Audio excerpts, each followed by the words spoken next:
Okay, this is going to go over the review for the retest for Chapter 7, which is Properties of Triangles. And I started off and put a little thing here that shows basically our different rules that we had in this unit. This is basically all the rules we had.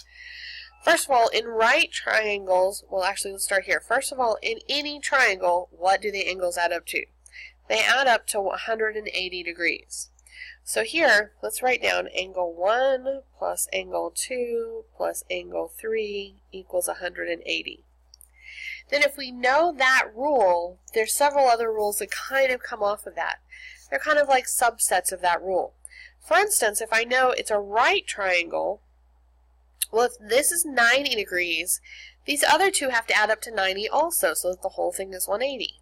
So if it's a right triangle, these other two angles have to add up to 90 degrees. Then we also had this exterior angle theorem where this is the exterior angle. It's on the outside. And our rule said that angle, if I add these two together, they have to add up to the one on the outside. So angle 1 plus angle 2 equals angle 4. Then we talked about the isosceles triangle. If I know these two sides are congruent, then that means these two angles are congruent. So if these two sides are congruent, then angle 1 equals angle 3. And finally, in an equiangular triangle, if all three of these angles are equal, then all three of these sides are equal. So if it's equilateral, all three sides are equal, then angle 1 equals angle 2 equals angle 3, and all three of them are 60 degrees every time. Because all three of these are the same, and 180 divided by three angles is 60. It's the only thing it can be. Okay, so let's do some problems with those. And on these problems, let's start off.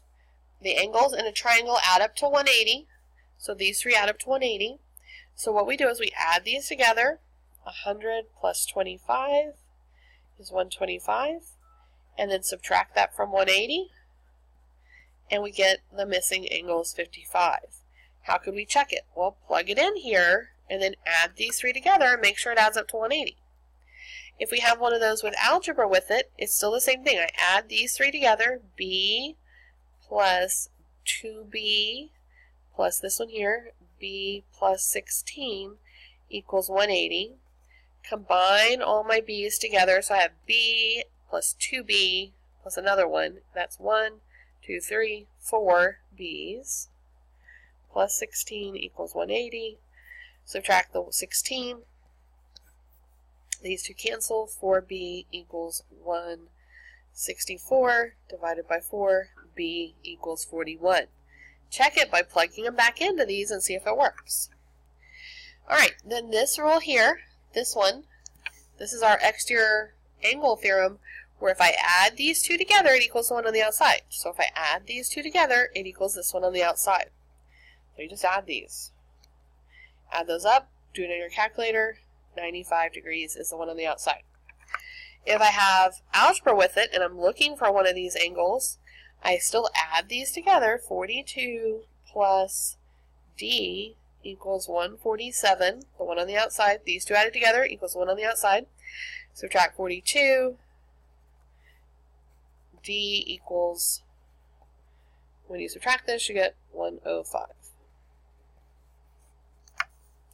And then finally we had on that first day the isosceles triangle theorem, which says if this is isosceles, then these two angles are equal. So A has to be the same as 70. So this one is 70. And then how do I find the top one? Well, these three have to add up to 180. So add these together. This is just literally the same thing we did here. Add these together, 140, then subtract from 180, and you get this one at the top has to be 40 degrees. And finally, this one right here.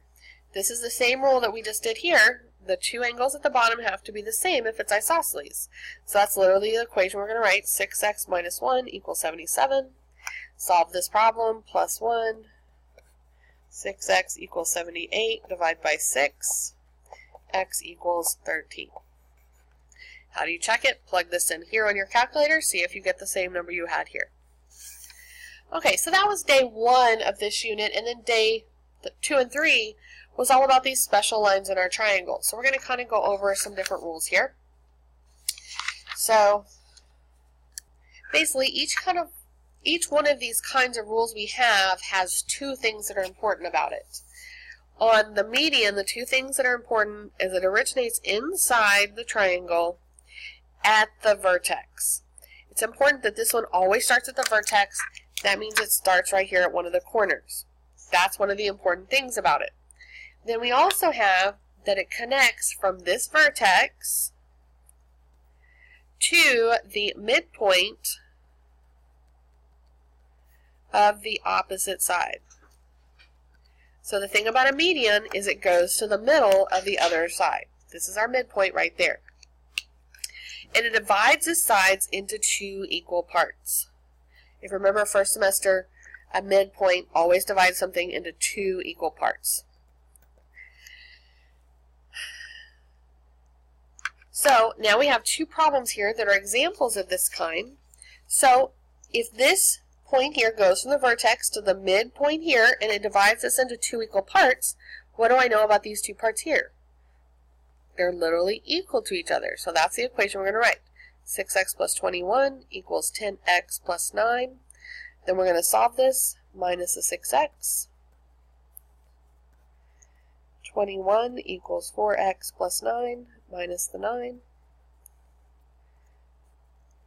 21 minus 9 is 12 equals 4x. Divide by 4 and you get x equals 3.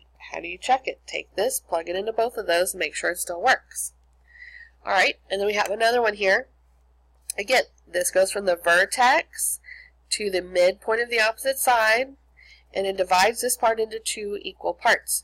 So this is equal to this. So 2x plus 1 equals 3x minus 31 minus the 2x. You can also do the shorter cut that I've shown you where we divide that, and then I want to get this side by itself, so I'm going to plus the 31 on this side. And that cancels, so I have 1 plus 31 is 32. 3x minus 2x is x, and we're done. Plug it in these two things to double check that you got it right. Alright, the second kind we had was an altitude. An altitude originates inside of the triangle, and again, it has to go through the vertex. That's one of the important things about it. It has to go through the vertex. And it connects the vertex to the line containing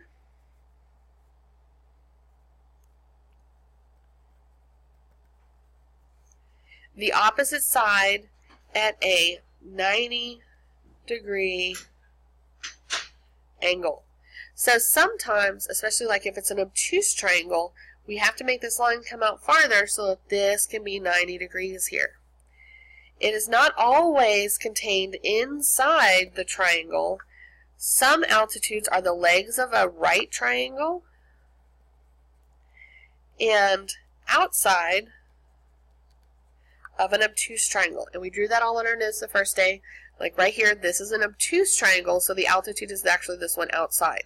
But the important thing is it goes to the vertex, and it's 90 degrees. So when we start to work problems with it, the important thing is that it's 90 degrees. So here, if this angle is equal to this, and that's 90 degrees on that side, these two make a straight line, so this one also has to be 90 here. So our equation is 4x minus 6 equals 90. Add 6. 4x equals 96. X equals 24. And on this one here, it's showing me they drew this altitude here, but that leaves me with this triangle on this side. What do these three angles have to add up to? Well, they have to add up to 180. So this 2x plus 53 plus this, which is 90 degrees, plus this here, 5x plus 2, those all have to equal up to 180. I'm talking about these three angles here. The angles inside a triangle have to add up to 180. Now I combine like terms, 2x and 5x is 7x. And I add up all the regular numbers here, and I get, we get 145. and then equals 180, bring that down. Then I minus 145. When I subtract this, I get 35 equals 7x, which that's easy to divide by 7, and we get x equals 5. How could I check it? Well, plug it in here and plug it in there, and then make sure that this plus this equals 180.